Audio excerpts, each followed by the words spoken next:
Isang Batangkenyong walang takot. Walang inuurungan. Jake Magnus. Jake Magnus TV nga po pala, isang Batangkenyong walang kinakatakutan at walang inuurungan sa paghihimay ng mga napapanahong balita dito sa ating bayan. Basta nasa katotohanan at tama ka, handa kang ipaglaban at kakampi ng mamamayan. Jake Magnus. Eto mga kababayan, umpisahan na agad natin itong nakita nating balita. Galing po dito, mismo sa Sunshine Media, na kung saan mga kababayan, etong si Pastor Apollo C. Quiboloy ay nagsalita na po. At tila sinasabi niya na hindi naman daw siya nagtatago sa kabila ng mga paghahanap mga kababayan ng NBI at saka ng PNP po sa kanya. Oy, Zara Ripcorl, mega love shoutout na napakasarap pa. Anyway, eto, umpisahan na po agad natin. Mga kababayan, mga kapatid sa Panginoon, sa Kingdom Nation, sa buong sanlibutan, at sa lahat ng aking mga kababayan dito sa ating bansang Pilipinas at mga OFWs na sa ibayong dagat, magandang araw po sa inyo. Ba't parang yung background ni Pastor Apollo C. Quiboloy parang nasa bundok mga kababayan, kasi may mga kulilis na alam niyo yun, may mga kulilis na natunog dun sa kanyang voice recording mga kababayan, at parang etong si Pastor Apollo C. Quiboloy ay tila parang nagtatago na sa bundok. Anyway, pagpatuloy pa natin. Yung lahat. Ako po ay merong mensaheng ipaabot ngayon sa mga nangyayari sa ating bansa at nangyayari po sa akin, sa KOJC, at sa lahat ng mga pangyayaring itong hindi natin inaasahan na ito'y mangyayari ngayon sa ating bansa. Hindi ko po inaasahan na aabot sa ganito ang mga pangyayaring ito, na aabot ako sa ganitong klaseng panahon na ang mismong umuusig sa akin ay ang aking sariling bansang Pilipinas. Mga kaibigan at mga Kasi mga kababayan, alam nyo ba kung bakit etong si Pastor Apollo C. Quiboloy inuusig ng bansang Pilipinas? Kasi nagkasala po siya dito. Napatunayan na may nakumit po siyang krimen at may mga kababayan tayong Pilipino na pobre na katulad po natin na nagrereklamo dito kay Pastor Apollo C. Quiboloy. So ngayon mga kababayan, kung iisipin ninyo, siguro naman karapatan na mga kababayan natin Pilipino, lalo na yung mga pobreng katulad natin, na makamtan yung hustisya na pinapangarap po nila. Kasi unang-una, etong si Pastor Apollo C. Quiboloy, hindi lang naman siya basta tao. Mga kababayan, isa po siyang pastor na may maraming taga-suporta, at kung babanggain mo nga naman mga kababayan, talagang mahihirapan ka. Buti na nga lang nandiyan dyan etong si Senator Risa Hontiveros mga kababayan, na handang tulungan yung mga maliliit na pobre natin mga kababayan na nagrereklamo laban po dito kay Pastor Apollo C. Quiboloy. Dahil kung titingnan talaga natin mga kababayan, kung iisipin po natin, etong si Pastor, kaya yung iba hindi nagrereklamo, yung mga kababayan natin pobre, nung panahon dati ni dating Pangulong Duterte, kasi nga natatakot po sila, kasi kaibigang matalik ni dating Pangulong Duterte, etong si Pastor. Mga kababayan, nakala siguro ni Pastor, kapag ka nakagawa siya ng krimen dun sa panahon ni Digong mga kababayan, akala niya hindi niya pagbabayaran sa panahon ng bagong administrasyon. At akala niya porket sinuportahan niya si PBBM mga kababayan, ganun-ganun na lamang po, hahayaan na lamang ni PBBM or di kaya naman ng mga senator na naandi dito sa Senado yung kanyang mga ginawang kabulastugan di umano sa nakaraan. Mga kababayan, ngayon, kung hindi nakapagsumbong yung mga tao nung panahon ni dating Pangulong Duterte, so karapatan naman nila mga kababayan na makamtan yung hustisya ngayon. At karapatan nila na magsumbong mga kababayan sa isang tao na posible at malapit nilang madaling lapitan para mabanggain sa madalit salita etong si Pastor Apollo C. Quiboloy. Ano po, so anyway, pagpatuloy pa natin. Kababayan, ito pong aking kinakaharap ngayon. Paliwanag ko po sa inyo, ako po ay hindi nagtatago sa kasong ito dahil ako po ay may kasalanan. Hindi po. Ako ay umiiwas dahil pinoprotektahan ko po ang aking sarili. Di ba son of God ka? Di ba mga kababayan? Di ba son of God siya? Son of God ka, Pastor Apollo C. Quiboloy. Sabi mo, hawak mo ang kaluluwa ng lahat ng tao. Ang alam ko kasi, kapag ka ikaw ay anak ng Diyos at itinalaga mo yung sarili mo bilang anak ng Diyos, hindi ka natatakot sa mga kapahamakan na posibleng dumating sa'yo.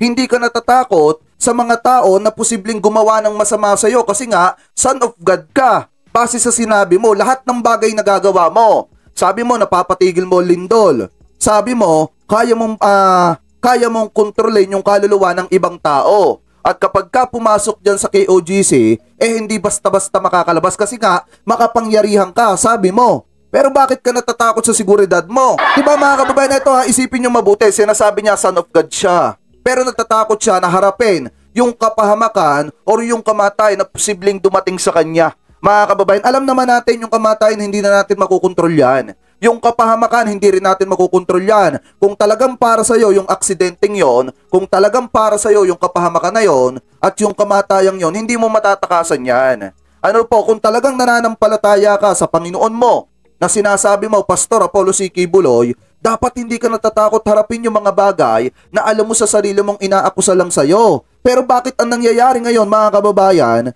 sinasabi ni Pastor Apollo C. Quiboloy na hindi siya nagtatago.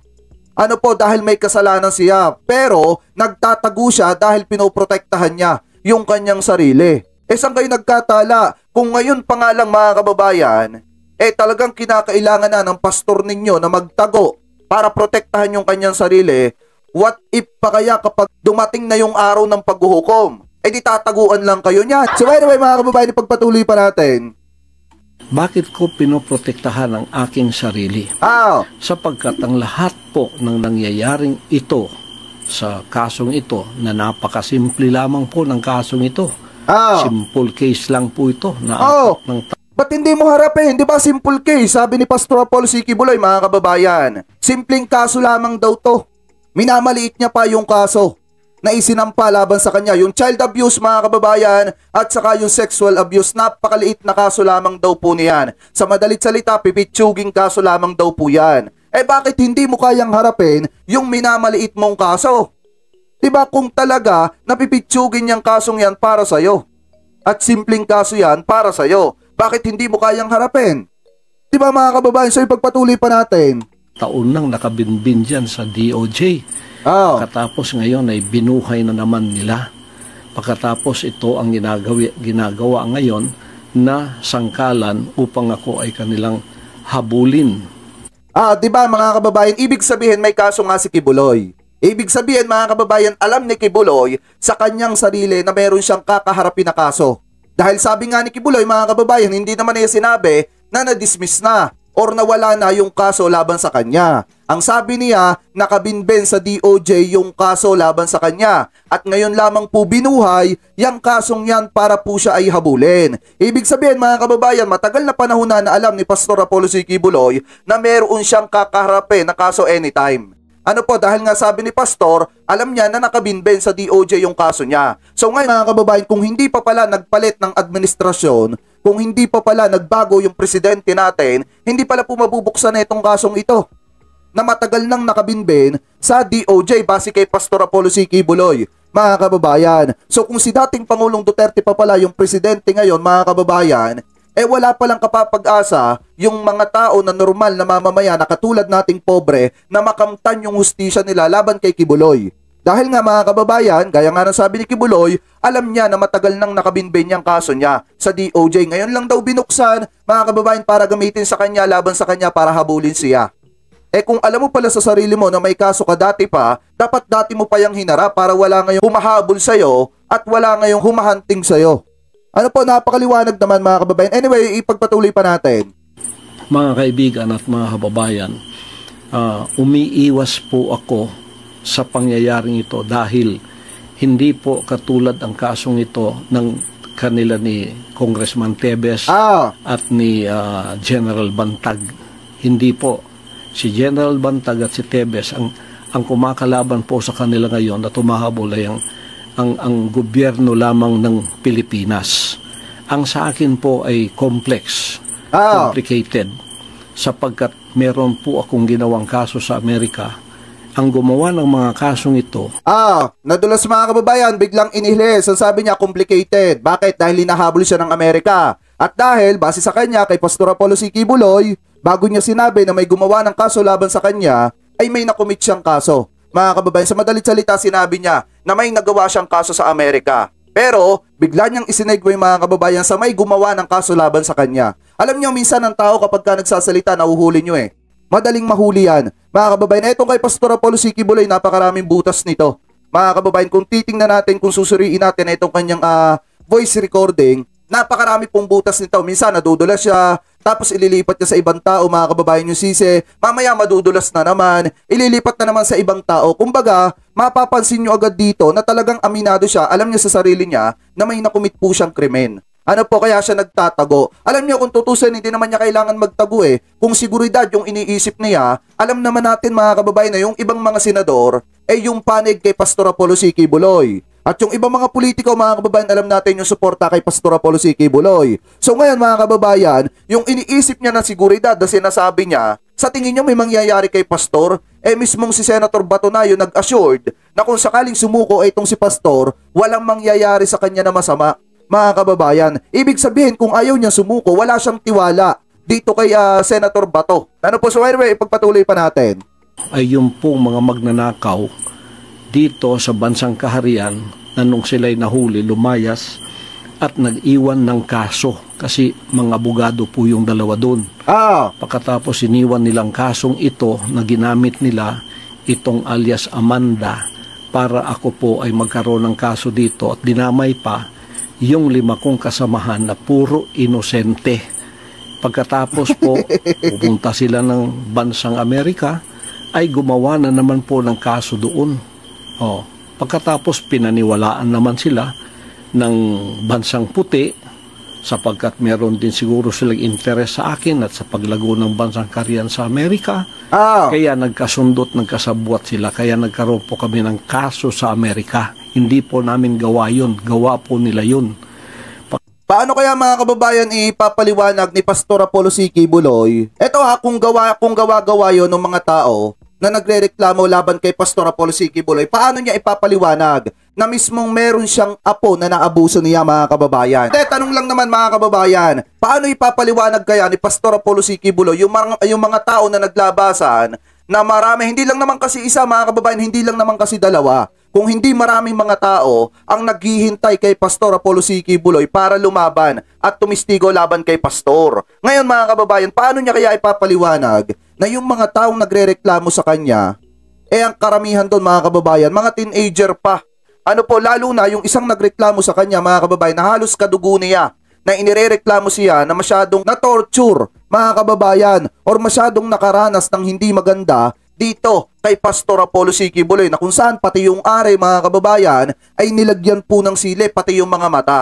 So ngayon kung iisipin po ninyo, paano kaya ipapaliwanag ni Pastor Apollo C. Quiboloy yung mga akusasyon na yon laban sa kanya? Ganong hindi niya naman kayang harapin yan. Dahil mga kababayan, kung talaga na etong si Pastor, alam niya sa sarili niyang hindi siya nakakomit ng krimen, dapat nung una pa lang hinarap mo na yan. Kahit sa Senado, dapat kung gusto mo malinis pangalan mo, hindi mo idadaan dito sa recording na ito. Hindi mo idadaan dyan sa voice record na yan. Kung hindi, haharap ka sa Senado at haharap ka sa korte. Ngayon, inuusig ka na, tinahanap ka na ng korte. Bakit ngayon, hanggang ngayon, nagtatago ka pa rin?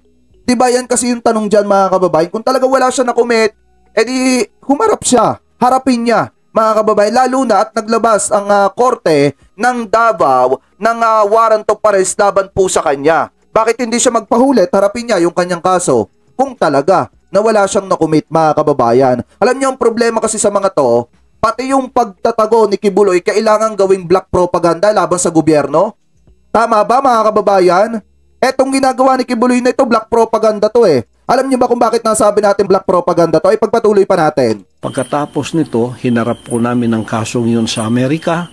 43 counts, kumuha kami ng 22 abogado doon. Hinarap ang kasong yun na meron na pong sagot ang lahat ng kanilang mga inakusa sa amin. Naghihintay na lang kami ng panahon kung kailan yun ang trial mangyayari.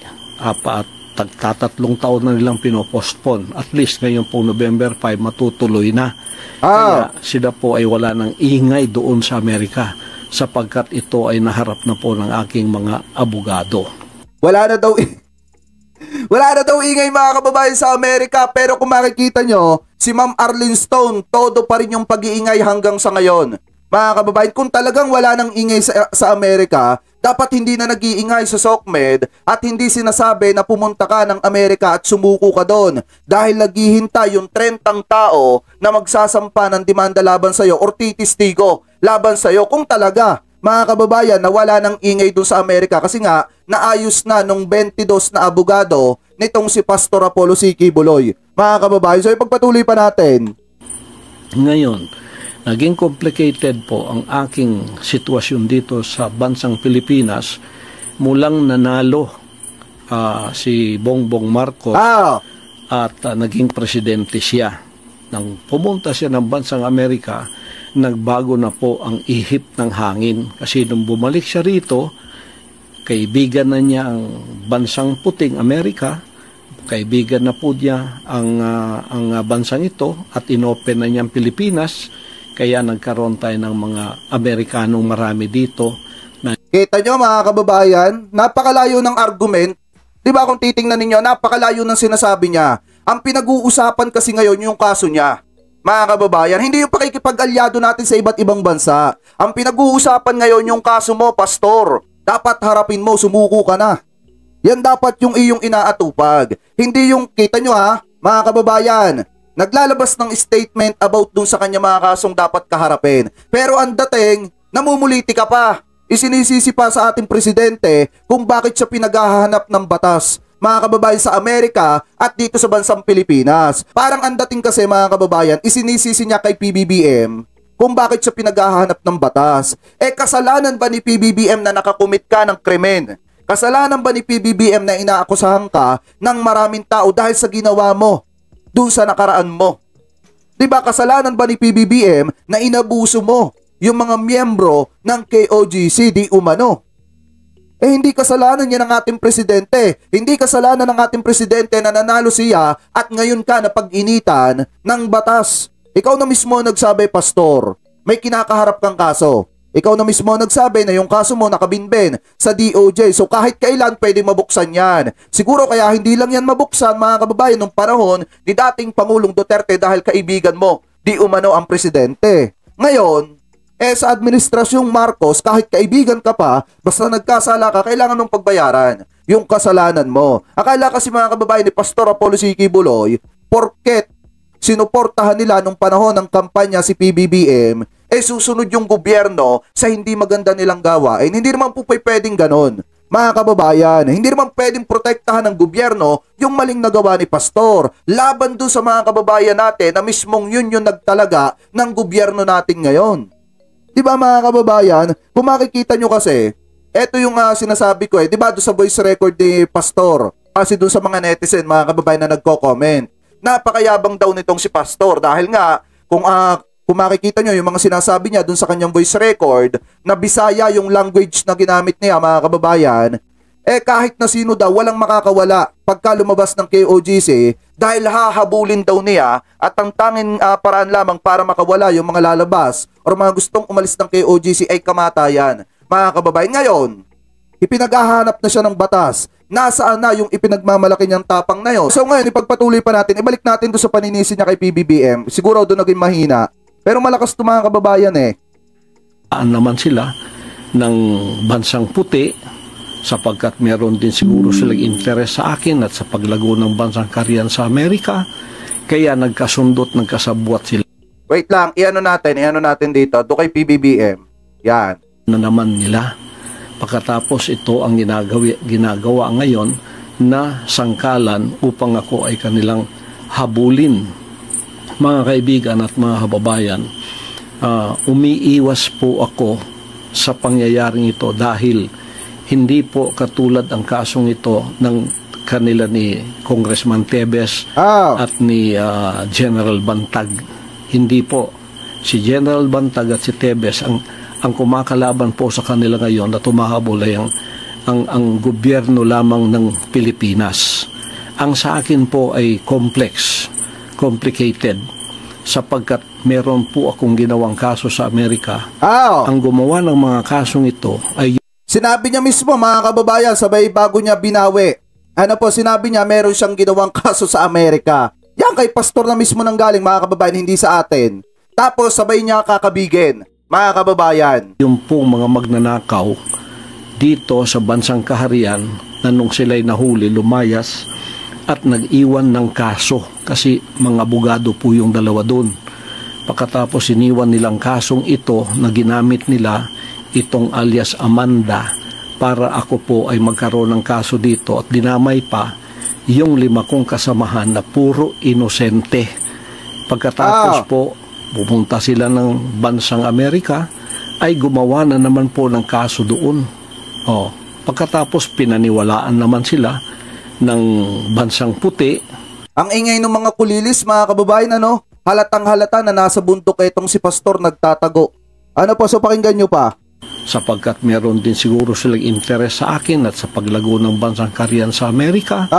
Kaya nagkasundot, nagkasabwat sila. Kaya nagkaroon po kami ng kaso sa Amerika. Hindi po namin gawa yun. Gawa po nila yun. Pagkatapos nito, hinarap po namin ang kasong yun sa Amerika. 43 counts, kumuha kami ng 22 abogado doon at hinarap ang kasong yun na meron na pong sagot ang lahat ng kanilang mga inakusa sa amin. Naghihintay na lang kami ng panahon kung kailan yun ang trial mangyayari. At tagtatatlong taon na nilang pinopostpone. At least ngayon pong November 5 matutuloy na. Kaya sila po ay wala ng ingay doon sa Amerika sapagkat ito ay naharap na po ng aking mga abogado. Ngayon, naging complicated po ang aking sitwasyon dito sa bansang Pilipinas mulang nanalo si Bongbong Marcos at naging presidente siya. Nang pumunta siya ng bansang Amerika, nagbago na po ang ihip ng hangin kasi kasalanan daw ni PBBM mga kababayan kung bakit siya nakakumit ng mga krimen. Maliwanag naman mga kababayan, sinasabi ni Pastor kasalanan ni PBBM kung bakit siya hinahabol ngayon. Dahil nga naman nung nagpunta daw si PBBM ng ibang bansa, bigla daw nag-iba yung timpla at naging kaibigan ng Pilipinas ang Amerika. Alam nga hindi ka makipagkaibigan sa ibang bansa, alam nga makipagkaibigan ka sa China na magulo namang kausap. Siyempre doon ka makikipagkaibigan sa mga bansa na alam mong tutulungan ka. Mga kababayan, ngayon, kung ikaw ay may nagawang kasalanan sa ibang bansa, labas na si PBBM doon. Kaya nga dapat magpasalamat nga kayo Dahil biruin niyo mga kababayan kung sakali na pumasok ang ICC dito sa Pilipinas, malaki ang posibilidad na maimbestigahan niya si Kibuloy. Bakit? Kung may kaso yan sa ibang bansa, at mabuklat yan mga kababayan, malaki ang posibilidad na imbestigahan din yan, hindi lang si Duterte. Pero dapat nga magpasalamat kayo kay PBBM dahil hanggang ngayon hindi pa nakakapasok ang ICC dito sa ating bansa. Diba? Dahil kapag ka nakapasok ang ICC dito, automatic, malaki ang tsansa na makulong etong si Kibuloy. Dahil biruin nyo mga kababayan kung sakali magkaroon ng trial, diba dapat harapin ni Kibuloy yan sa ibang bansa? Hindi lang yung mga abogado niya ang dapat humarap, maging etong si Kibuloy. Mga kababayan, kasi siya yung itatrial dun Yun po yung nakakapagtaka dito kung bakit niya lagi sinasabi na mga abogado daw niya yung haharap mga kababayan, yung 22 lawyers niya. Ano po, nahaharap dun sa mga kaso laban sa kanya. Diba siya yung itinatrial mga kababayan? Siya yung inaakusahan. Dapat siya yung humarap doon kasama niya yung mga abogado niya. Kung talagang wala siyang kasalanan. Ang problema, natatakot humarap kasi nga alam niya sa sarili niya na nakocommit siya ng pagkakamali. Ano po, hindi kasalanan ni PBBM kung bakit ka nakapang-abuso ng mga bata, nakapang-abuso ng mga kababaihan at nakapagpahirap sa ilang mga miyembro di umano ng KOJC. Hindi kasalanan ni PBBM yon. Ikaw mismo ang gumawa nun kasi ang katuwiran mo, bago makapunta sa ama, kailangan dumaan muna sa'yo. Especially yung mga babae di umano. So ngayon, kung ano yan nangyayari sa'yo ngayon, kasalanan mo yan. Hindi si PBBM yung dapat sisihin mo dyan. Yung sarili mo ang dapat mong sisihin dyan. Ano po, so anyway, pagpatuloy pa natin. Bumalik siya rito, kaibigan na niya ang bansang puting Amerika. Kaibigan na po niya ang bansang ito at inopen na niya ang Pilipinas. Kaya nagkaroon tayo ng mga Amerikanong marami dito. Nandiyan na yung EDCA. At hindi lamang po yun na naging open, pati po ako, ang kaso ko ay naging complicated dahil isinama na po sa sitwasyon na ang mga puting yan ay naririto at ako po ay hiningi na nila sa kamay ng rehimeng Marcos. Kaya noong December 21 o 22, nagkasundo na po yung dalawang yan. Ang rehimeng Marcos, si Marcos mismo, at ang FBI at CIA nagkasundo na po na ako'y ibigay sa kanilang kamay. Ibigay ni Marcos ako sa kamay ng mga puti. At mula noon, under surveillance na po ako dito sa aking sariling bansa. Diyan sa aking mga compound, meron ng mga drones, araw at gabi. Gawa po ng mga puti yun. Pagkatapos po, naghanda kami kasi ayaw po nila ang tinatawag na extradition. Kasi may extradition treaty tayo. Yun ang legal na paraan para ako ay humarap sa kaso doon sa Amerika using my constitutional rights. Ayaw nilang dumaan doon sa prosesong yon na legal sapagkat magiging matagal daw. Ngayon, mga kaibigan at mga kababayan, bakit po ako ay under surveillance ng mga puti? Kasi ang gusto po nila ay rendition, yung extraordinary rendition, maaring kidnapping at maari pong assassination. At mayroon pa po akong patong na $2 milyong sa ulo ko. Ibig sabihin, 110 million pesos. May patong na pala si Eto yung vlogger na sumusuporta kay Kibuloy. Pagkakataon mo na, 100 million pesos yung patong ni Pastor sa ulo. Kaya Banat Bay, kung nanonood sa atin si Banat Bay mag-ingat kayo doon sa isang vlogger na kasama ninyo kasi pag nagipit yan at nawala ng pera, automatic ituturo niyan pag alam niyan kung nasa saan yung location nitong si Pastor Apollo C. Kibuloy. So ngayon mga kababayan, dito sa sinasabi ni Pastor na may patong siya sa ulo, wala pa naman tayo nababalitaan na ganyan. Hindi ko alam mga kababayan pero naghanap ako ng naghanap about dyan sa sinasabing patong na yan sa ulo. Wala pa tayong nakikitang ganyan. At yung sinasabi niya na mga kidnapping at saka mga tangkang pagtumba sa kanya, mga kababayan, sa madalit salita, di ba son of God siya? Ang alam ko kasi sa son of God, kahit na sino, walang makakagalaw dyan. Kasi nga, mga kababayan, God in flesh. Untouchable. Ang problema, mga kababayan, kung eto yung tinatawag nila na son of God, na takot harapin yung kamatayan, ibig sabihin, hindi ka son of God. Bula ang propeta ka at kagustuhan ng Diyos kung bakit naandyan ka sa sitwasyong yan ngayon. Dahil unang-una, ginamit mo yung pangalan niya, di umano, para kumita ng pera, di umano, para makapang-abuso ng mga bata, di umano, at para makapang-abuso ng mga kababaihan at ibang tao, di umano, mga kababayan. So napakaliwanag naman. Di ba kung talagang son of God yan, lahat ng papuri at kagawaran at alwanan sa buhay, mga kababayan, igagawad ng Panginoon dyan. Kaso nga lang ngayon, sinisingil na siya ng pangalan na ginamit niya. So anyway, pagpatuloy pa natin. Ang reward o ang award noong pwedeng humuli sa akin o kaya pwedeng gamitin para ako ay mapasakamay nila ng mga puting ito. Kaya naging complicated po ang kasong yan sapagkat nung nalaman naming extraordinary rendition ang kanilang gagawin na lulusubin kami na illegal sa aming mga compound, nakita po ninyo naghanda na kami.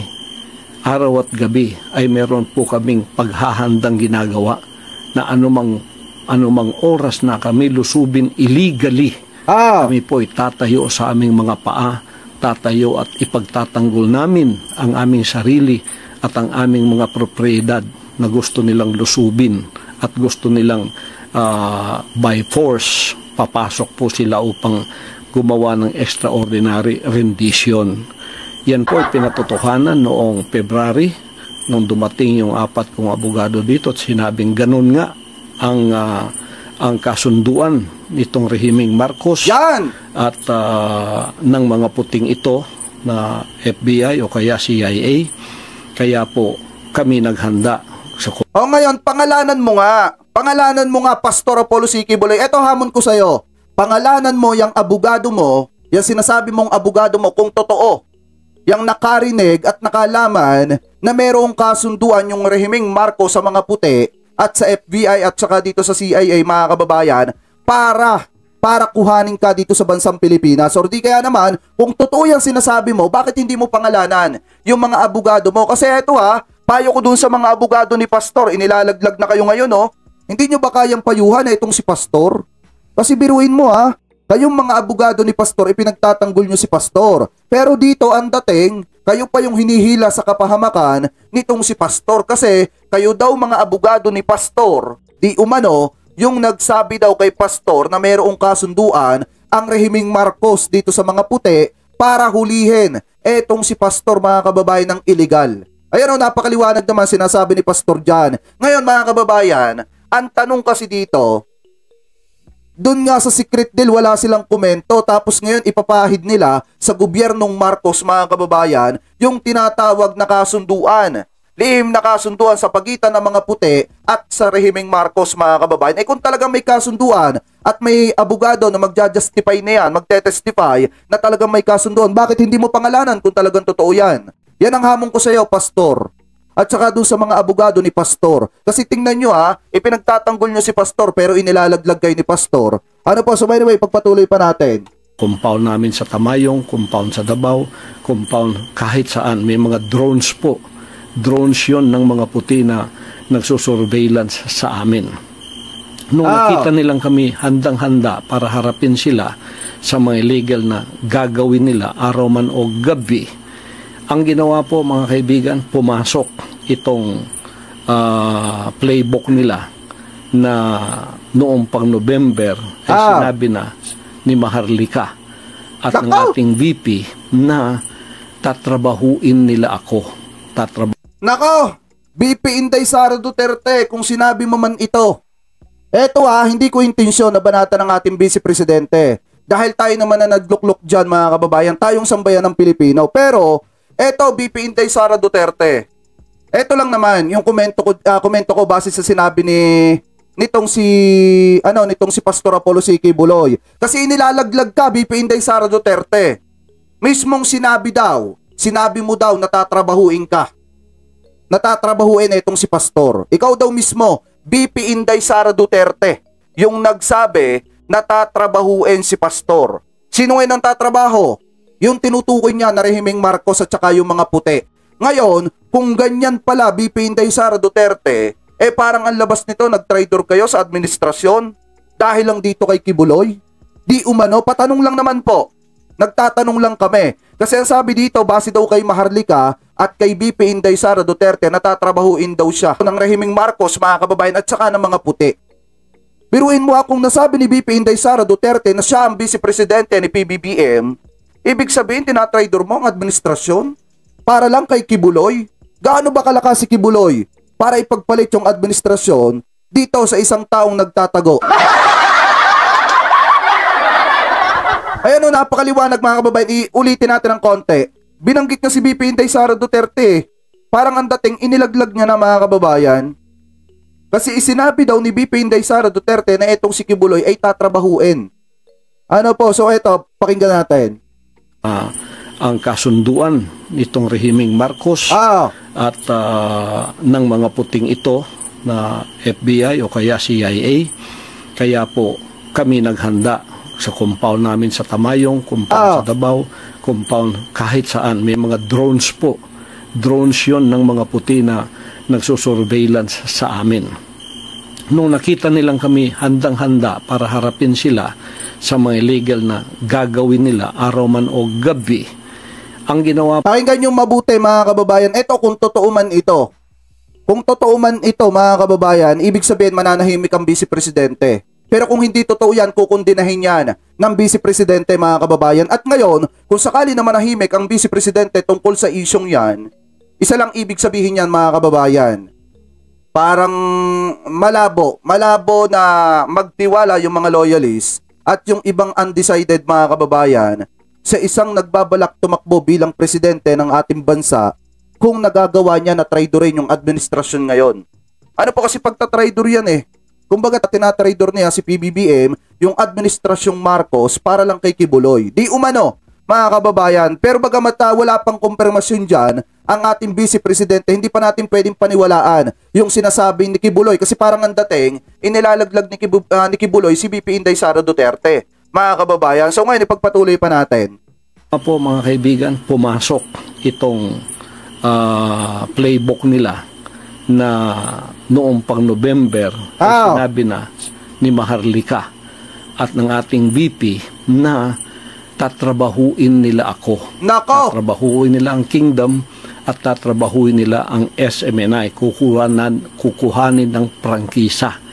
At yung mga workers ko, active man o hindi, bibilhin po nila at gagawa sila ng mga kaso laban sa akin na puro kasinungalingan.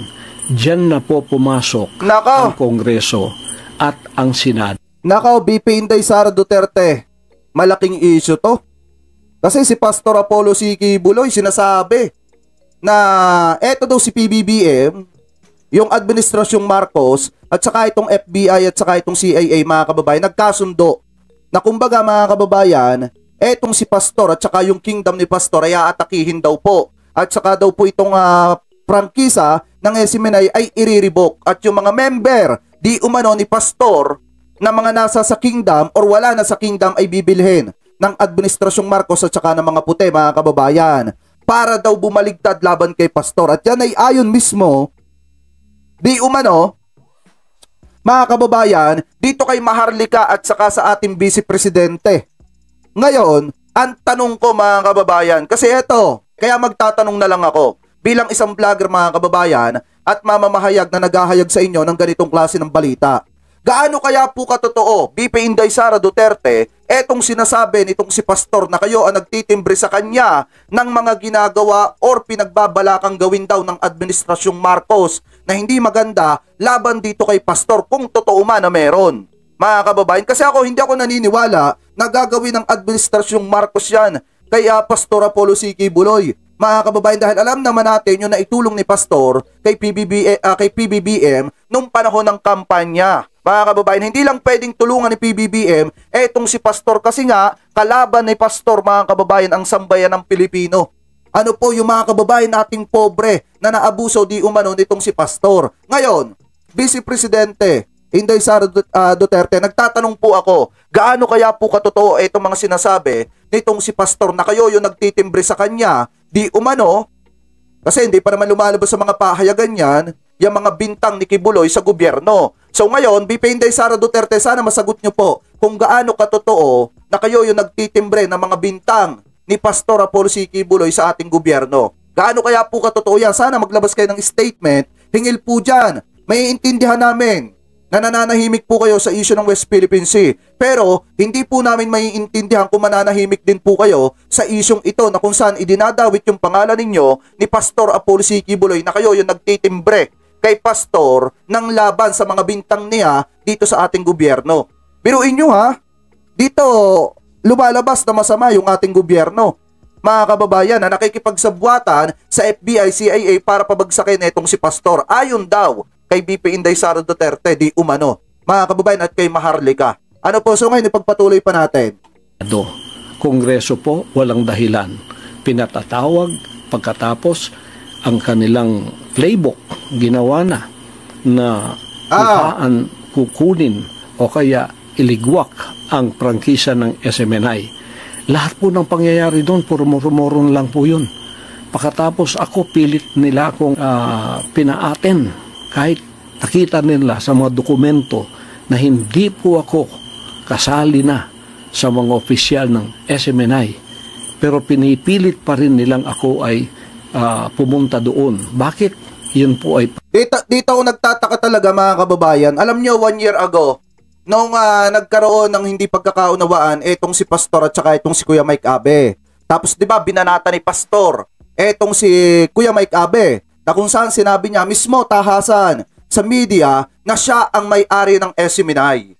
Etong si Mike Abe is nagtatrabaho lamang daw po or umi-ere lang dun sa kanyang istasyon. Tapos nung nagkaroon na ng mga matitinding problema, biglang hindi siya na yung nagmamay-ari. Biglang hindi niya na kanya yung SMNI, mga kababayan. Diba kung tutusin, niloloko na nila yung tao eh. Kung iisipin nyo pa, mga kababayan, pinag-uuto na nila yung tao. Kaya nga dito, mismong sinasabi niya ha, yung playbook daw. Meron daw playbook, etong ating gobyerno, mga kababayan, na naando dun daw. Nakasaad lahat, mga kababayan, yung mga plano para pabagsakin si Quiboloy, ang Kingdom at saka makuha yung prangkisa ng SMNI. At ang nagtimbre daw, si Maharlika at saka daw po itong si BP Inday Sara Duterte. So ngayon, BP Inday Sara Duterte, kahit isang sagot lang, makikinig kaming lahat.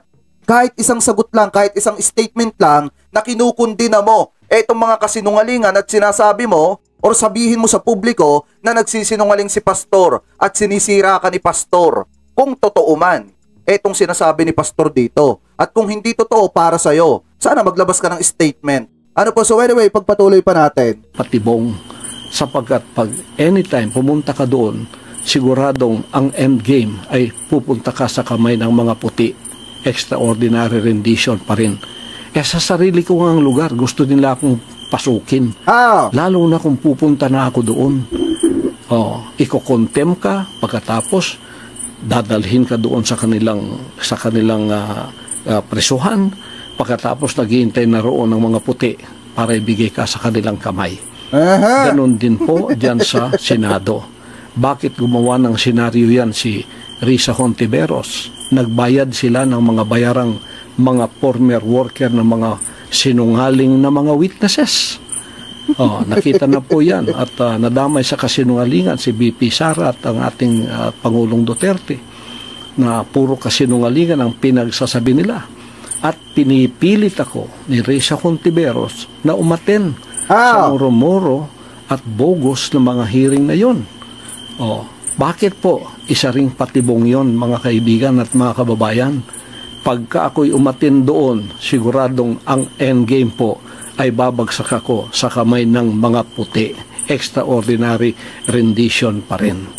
Nung hindi po nila magawa yon, kahit may mga warrant of arrest na sila, sapagkat hindi ako ma-attend sa kanilang mga hearing, kasi pinoprotektahan ko yung sarili ko, kasi alam ko ng lahat ng ito ay patibong lamang upang ang endgame ay magawa nga nila na ako ay ilagay sa kamay ng mga puti, sapagkat ang ating pong gobyerno at ang gobyerno ng mga puting ito ay nagkasabwatan na nga. Hawak na nga sa liig ang ating gobyerno rito, kaya itong mga operatibang ito ay ginagamit na lamang whether they know it or not, sapagkat ginagamit na nilang batas. Sa tingin nyo mga kababayan, bakit kaya takot na takot itong si Pastor Apollo Siqui Buloy na mapapunta sa korte ng Amerika, mga kababayan, or korte ng ibang bansa? Bakit kaya takot na takot si Pastor Apollo Siqui Buloy? Dahil ba 30 katao yung naghahangad na makulong etong si Pastor dun sa ibang bansa, na naghihintay kay Pastor sa ibang bansa, mga kababayan, na handang tumistigo laban dito kay Pastor Apollo Siqui Buloy. Kita nyo kung mapapansin nyo sa haba ng pahayag ni Pastor Apollo Siqui Buloy dito, ang tanging niyang binabanggit ng paulit-ulit, natatakot, mga kababayan. Halatadong natatakot na mapapunta sa korte ng ibang bansa. Kasi nga naman, alam natin, mga kababayan, kung paano maglitis yung korte ng ibang bansa. Talagang sigurado na itong si Pastor Apollo Siqui Buloy ay hindi makakapagsinungaling doon. At sigurado na walang arigluhan na mangyayari doon, mga kababayan. Hindi niya kayang bayaran yung korte ng ibang bansa. Kaya natatakot siya, mga kababayan, na mapapunta sa korte ng ibang bansa. Kasi nga naman, wala na siya mga kaibigang senador doon. Wala na siya mga kaibigan na mga politiko doon. Automatic, kapag ka na-guilty siya doon, malaki ang posibilidad na doon na po siya mabulok sa bilangguan ng ibang bansa. Ano po, so ngayon, kaya siguro siya natatakot. So ipagpatuloy pa natin. Laban sa akin upang ako ay kanilang mahuli, upang ako ay kanilang madampot at ibigay na sa kamay ng mga puti. Yun po ang endgame dyan. Extraordinary rendition pa rin yan. Yung sinasabi nilang wala akong whole departure order. Pagkatapos sasabihin nilang maging madugo kung sila ipapasok dito sa aking compound. Yun po ay mga patibong din. Ang ibig lang sabihin, umalis ka dyan kasi magiging madugo. Lalo pa kung hindi aalis kasi ako'y May sinabi pa ang ating gobyerno na magiging madugo, mga kababayan? Ang sabi lang ng ating gobyerno, ano ba ang sabi ng PNP? Ano ba ang sabi ng Senado, mga kababayan? Alam nyo, iniiwasan nilang magkaroon ng tensyon, kaya nga sumuko na dapat etong si Pastor Apollo Siqui Buloy. Siyempre, mga kababayan, kung sakali na dakipin etong si Pastor doon sa loob ng kingdom, mga kababayan, at manlaban yung kanyang mga tagasunod, mga kababayan, talagang magiging madugo. Pero kung yung mga kanyang mga tagasunod ay hindi makikisali at hahayaan nila na kuhanin ng batas mga kababayan niya si Pastor Apollo C. Quiboloy ng matiwasay, eh walang pagkakagulong mangyayari. So ngayon, sino ba nag-iisip na magiging madugo yan? Si Pastor. Bakit? Para sirain ng gobyerno mga kababayan. So ipagpatuloy pa natin. Tayo sa mga illegal na activities na gagawin nila ng paglusob. Sabi nila wala na ka namang whole departure order. Ang ibig sabihin, pwede kang lumabas ng bansa. Patibong din po yun. Sapagkat sa immigration pa, doon ka na huhulihin at ilalagay ka sa kamay pa rin ng mga puti. Yan po ang endgame dyan. Kita nyo mga kababayan ha, binabaligtad niya yung sinasabi ni Senator Risa Hontiveros. Ano ba sabi ni Senator Risa Hontiveros? Hindi siya makakalabas ng ibang bansa. Hindi siya makakaalis ng Pilipinas. Bakit? Kasi naka-alerto na mga kababayan yung mga boundaries na pwede niyang daanan para makapuslit. Ano po palabas ng Pilipinas? Yun po yung sinabi ni Senator Risa Hontiveros. Wala siyang sinasabi na walang departure order. Etong si Pastor sa mga sakayan natin mga kababayan. Ano po papalabas ng bansa ng Pilipinas? Ngayon, ang nangyayari kasi dito, binabaligtad niya yung mga sinasabi ng ating gobyerno. Para nga naman, siya yung maging mabuti, yung gobyerno natin yung maging masama. Eh napakaliwanag ng sinabi ni Senator Risa Hontiveros. Hindi lang kasi siguro nanonood ng balita yung mga vlogger ni Quiboloy at saka itong si Quiboloy. Napakaliwanag naman na naka-alerto na ang lahat ng boundaries na pwede mong labasan. Hindi sinabi na wala kang departure order. Diba, isang malaki kasinungalingan yung sinasabi mo, Pastor. Sumuko ka na lang. Endgame dyan. Nangingialam po ang bansang ito. Ang bansang puti ang nangingialam sapagkat naging kasabuat na ng ating pamahalaan ngayon dito sa ating bansa. Kaya ang nasa likod po ng lahat ng ito ay ang mga puti. Ang mga drones na yan, surveillance na yan, CIA po yan, mga FBI po lahat yan. Ayaw nilang dumaan sa prosesong tama. Gusto nila extraordinary rendition. Bakit po? Sapagkat yan ay maaring kidnapping, maaring assassination, sapagkat pagka ako'y napunta sa kanilang kamay, sabi pa ng isang kaibigan ko sa Amerika at dito, huwag mong asahan na ikaw ay babalik pa. Mababalitaan na lang namin na ikaw ay namatay sa pamamagitan ng natural causes na tulad ng heart attack. Ay, di ba son of God ka? Ba't ka natatakot sa mga ganyang salita? Mga kababayan, di ba ang son of God na nagpatigil daw kuno ng lindol, mga kababayan, at nagpasarado ng ABS-CBN na pinagtatrabahuan ni Vice Ganda, mga kababayan, eh di ba makapangyarihan yan? Dapat hindi yan natatakot sa mga heart attack. Dapat hindi ka natatakot sa mga assassination laban sa'yo kasi nga, you are the son of God. Anak ka ng Diyos, sabi mo, ikaw pa nagtalaga, appointed son of God ka pa. Ibig sabihin noon, sabi nung isang nasa BGC, God in flesh ka, untouchable ka. Diba, sa madalit salita mga kababayan, ba't ka natatakot na harapin ang kamatayan mo? Anyway, pagpatuloy pa natin. Ganyan ang mangyayari sa iyo. Playbook po yan. Playbook po yan. Yan po ay playbook ng CIA at ng FBI na nasa likod ng lahat ng ito. Puti po ang nasa likod ng lahat ng itong nangyayari sa akin ngayon.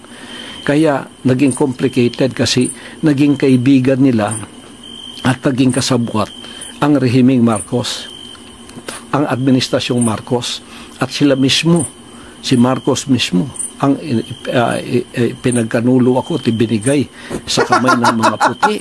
Naggagawin na nila ang gusto nilang gawin sa akin sapagkat ayaw nila yung kaso doon sa Amerika na mapapahiya siguro sila. Wait lang mga kababayan, hanapin nga natin yung kay Banat Bay. Meron siyang live nung nakaraan mga kababayan na ayaw ibigay ni PBBM etong si Quiboloy. Nasaan ba yun? Ayan napakaliwanag naman mga kababayan. Ito yung sabi dito. Marcos tutol sa pag-aresto kay Quiboloy. Yan vlog ni Banat ba yan Kaso live to mga kababayan, mahaba to. Pero anyway, eto panoorin nyo na lang sa kanya kung gusto nyo manood sa kanya. Kasi napakahaba nito, 2 hours mahigit po etong live na ito. Pero ipapakita ko na lamang po sa inyo yung video niya. Ayan, kung makikita ninyo ang sabi dyan, Marcos tutol sa pag-aresto kay Quiboloy. Yan, napakaliwanag mga kababayan Napakaliwanag ng sinasabi dito. Marcos tutol sa pag-aresto kay Quiboloy. Tapos ngayon, inaakusahan ni Quiboloy, mga kababayan, itong si PBBM, na nakipagsabuatan dito sa bansang Amerika para maaresto ng illegal etong si Pastor Apollo C. Kibuloy. Diba? So anyway, pagpatuloy pa natin. Ganito po ang mga senaryo ngayon na nangyayari ngayon sa ating bansa. Nung hindi po nangyayari ang lahat ng ito, hindi ako kumagat sa kanilang mga patibong. Anong ginawa nila? Binuhay nila ang kasong sobra 3 taon nang nandyan sa DOJ na mismo si Secretary Remulla noong nanalo na si Bongbong Marcos at hindi pa pumunta ng Amerika, sinabi niya, very dismissible itong kaso na ito. Dismiss na ba natin, Pastor? Sabi niya, wag muna kasi para merong katuwiran ka na para sa extradition na meron kapang kaso dito. Dismissible po yan. Kaya binangon yan. Ngayon, ginawa pang complicated. Hinati po. Isang kaso lang po yan. Hinati. Ang kalahati dito sa Davao, ang kalahati dyan sa Pasig. Ito ay panggigipit at pagpapahirap. Tingnan po ninyo, noong implement nila. Kasi nga naman mga kababayan yung isa, kaya kasi napasampa sa Pasig, parang ang sinasabi kasi, may isang babae, may isang batang babae, na galing ata ng Pasig tapos inilipat ng Davao. Mga kababayan, parang ganun yung sinasabi. Kaya nga naging human trafficking. Kasi yung isang babae, pamula dito sa Pasig, inilipat niya mga kababayan ng Davao. At ginawa niyang parang di umano katulong or kanyang pastoral. Mga kababayan, na kung saan inireklamo etong si Pastor Apollo C. Kibuloy. So ngayon mga kababayan, nung inireklamo itong si Pastor Apollo C. Kibuloy, dito ata nagsampa ng demanda sa Pasig at yun po yung human trafficking. Ano po, so ngayon ipagpatuloy pa natin. Hindi po yan hinati. Kumbaga, yung babae at taga Pasig, di umano. Mga kababayan, pakitama na lamang po ko ha. Ipagpatuloy pa natin.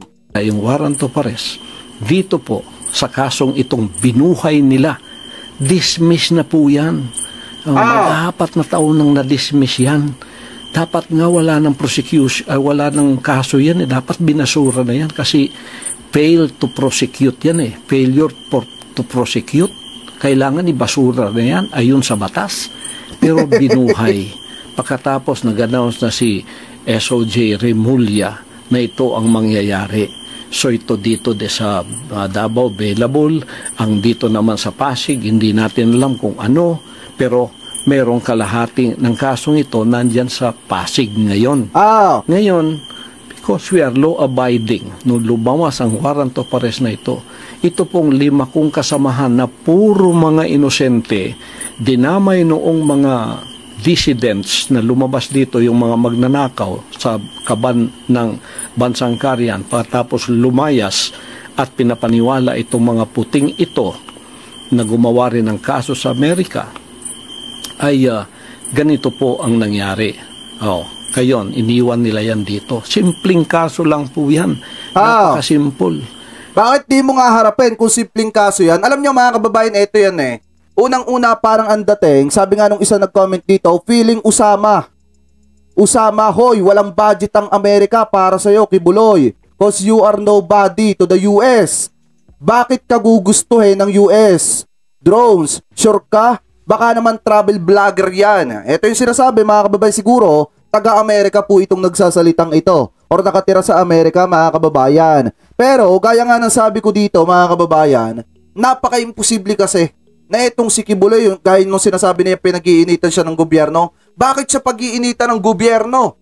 Sila nga yung todo ang bira sa ating gobyerno mga kababayan. Kaya po siya pinag-iinitan ngayon dahil mayroong mga tao na nagrereklamo ng mga patunay na buhay na inabuso talaga niya mga kababayan. At siguro naman bilang yung mga taong nagrereklamong yon, ng mga pobreng katulad natin, ay parte ng mamamayang Pilipino na nakatira sa Pilipinas, karapatan po nila na makamtan mga kababayan yung hustisya. Kini-question ni Pastor yung yung kaso niya na nakabinbin daw po na matagal na panahon na dismissable na naman daw po. Yun nga kay Trillanes mga kababayan, matagal na panahon ng dismiss, binuhay pa ni Duterte. Ito pa kayang kaso ni Pastor na hindi satisfied yung mga tao na nagrereklamo laban kay Pastor. Natural, karapatan nilang buhayin yung kasong yun mga kababayan. Kasi nga, hindi sila satisfied dun sa nakuha nila na desisyon ng korte.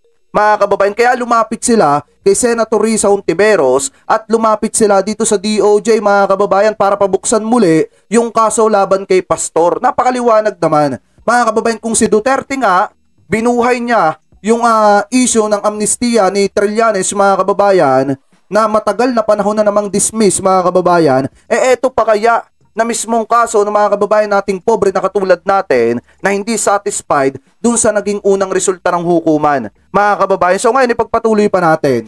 Kung wala po nangingialam ang bansang puti, harapin ko po lahat yan. Napakasimple po ng mga kasong yan. Napakasimple po niyan.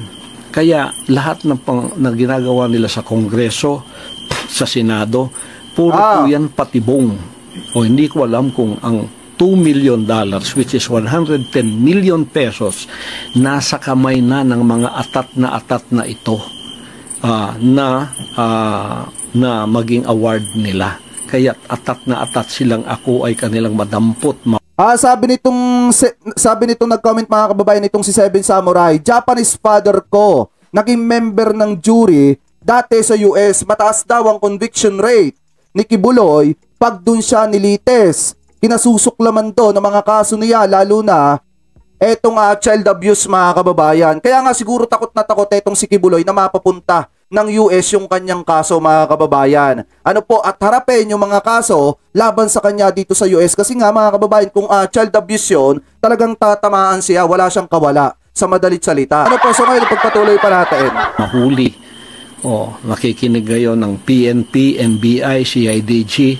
Baka hindi niyo alam ang mga bagay na ito, na kayo ay sumusunod lamang at hindi nyo alam ang mga bagay na ito na sinasabi ko. Dapat malaman ninyo na itong kaso kong ito complicated sa Naiyak na si Kibuloy, mga kababayan, maawa naman kayo. Tanyo yung boses ni Kibuloy, halatang depressed at stressed na. Alam mo, kung sumuko ka na lang, libre pa ang pagkain mo at maganda pa ang tutuluyan mo sa Senado. Tapos aanuhin mo na lang yung mga akusasyon laban sa'yo, sasagutin mo na lang ng sasagutin. At pagkatapos nun, mga kababayan, kung talagang wala siyang kasalanan, sa ibang bansa, patunayan niya, kumuha siya ng magaling na abogado, na handa siyang ipagtanggol, tapos patunayan niya na wala siyang kasalanan. At kung sakaling wala naman talaga siyang kasalanan, mga kababayan, o di ba makakalaya siya sa lalo't madaling panahon?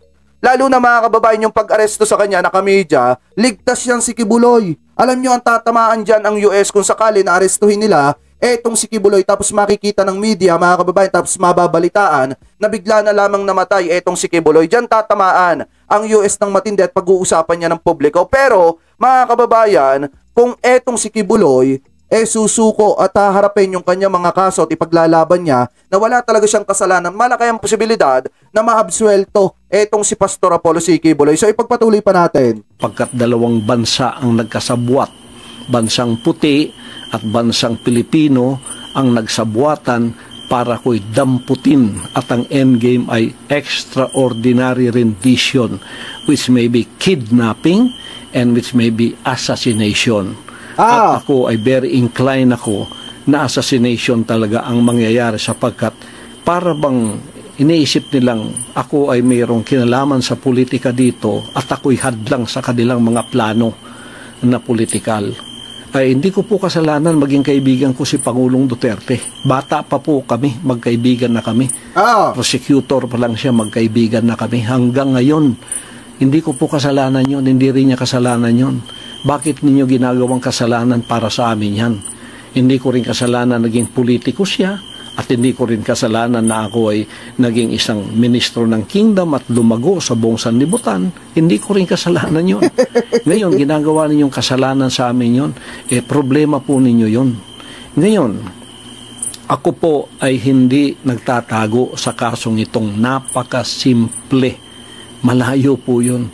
Kayang-kaya ko pong harapin yan. Kaya ko nga harapin sa Amerika kung dadaan lang sila sa tamang proseso di harapin mo nga tong kaso mo. Minamaliit niya yung kaso, mga kababayan minamaliit niya yung hatol ng korte ng Davao. Mga kababayan, dito sa dalawang kaso nitong si Kibuloy. Sa madalit salita, parang ang dating sa kanya pipitsugin lang yung kaso na isinampa sa kanya, yung child abuse at saka sexual abuse. Ngayon, kung pipitsugin lang yan para sa'yo, bakit hindi mo kayang harapin? Bakit hindi mo kayang pumunta ng korte ng Davao at magpiyansa ka doon kung talagang pipitsugin yan para sa'yo? Yan ang hamon ng sambayan ng Pilipino. Paano pa maniniwala ang mga tao sa sinasabi mo. Ganun na yung kasong minamaliit mo at binabasta-basta mo, hindi mo kayang harapin. Harapin mo na lang at magtitiwala pa ang sambayan ng Pilipino sa'yo pag naipanalo mo yung mga kaso laban sa'yo. Ano po, dahil gaya nga ng sabi ko mga kababayan, kung sakali na mapatunayan na yung inosente siya, babalik yung simpatsya ng napakaraming tao.